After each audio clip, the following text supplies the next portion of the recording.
guys, this is Wayne Hooser with BassBite.com. I'm here at the IKE show with Mike IKE now. We're here at the Laser Lure booth, and Mike's going to tell us a little bit about how he catches fish now in the summertime. Mike, if you were going to go to a lake with no grass whatsoever, and you were going to try to catch some fish right now in the middle of summer, here it is, end of July, how would you go about approaching that lake, and how would you go about catching some fish? You know, a lake with no grass, it's kind of intimidating, you know, because you get out there, we're so used to fishing visible cover. But there's always subtleties to a lake with no grass, you know, and fish like change.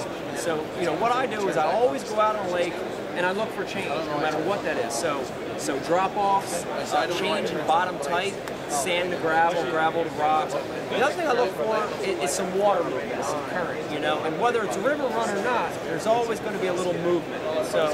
So there are two key themes, is change and water movement. You know, as far as baits, you know, one of my favorite lures in the summertime is a topwater bait. You know, there's a lot of schooling going on. You can cover a lot of water. And probably one of my favorites is a laser lure. We've got a whole bunch right here. Step out real quick.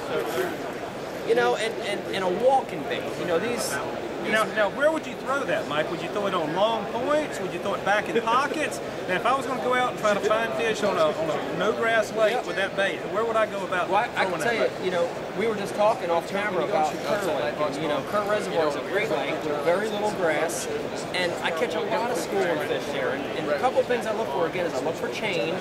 And so main lake long points is a great spot. Drops, 45-degree angle bank is a great spot. But one of the keys that I want to see out there, especially when I'm throwing this kind of top water, is bait, the presence of bait. You know, the electronics today are so good that you can get out there and idle around and you can start to see the presence of bait. Once you find that bait, the bass are going to be somewhere nearby. I gotcha. Now, what would you do on a lake that has grass?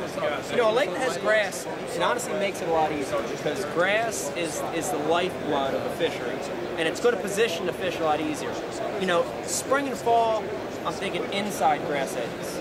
But in the summertime, the fish are related to the outside grass edges. And I got to tell you, there's no better bait for fishing outside grass lines than plugs, you know, than a diving crankbait and a lipless bait, you know, and really I use them both as tools. And what I do with the lipless is I like to cast the lipless into the grass and rip it out. I'm actually trying to get the bait snagged. Usually early and late in the day and on cloudy days, they're going to be on the top of the grass, and the lipless is what I throw.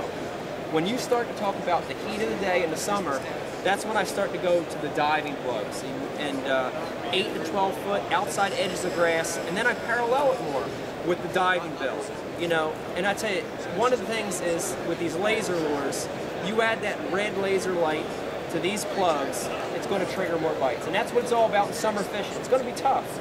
It's getting a couple extra bites, and those laser lures really trigger strikes. I got you. Well, Mike, I appreciate your time. That's some good tips for you guys out there in fishing land, and next time we'll catch you on BassBite.com.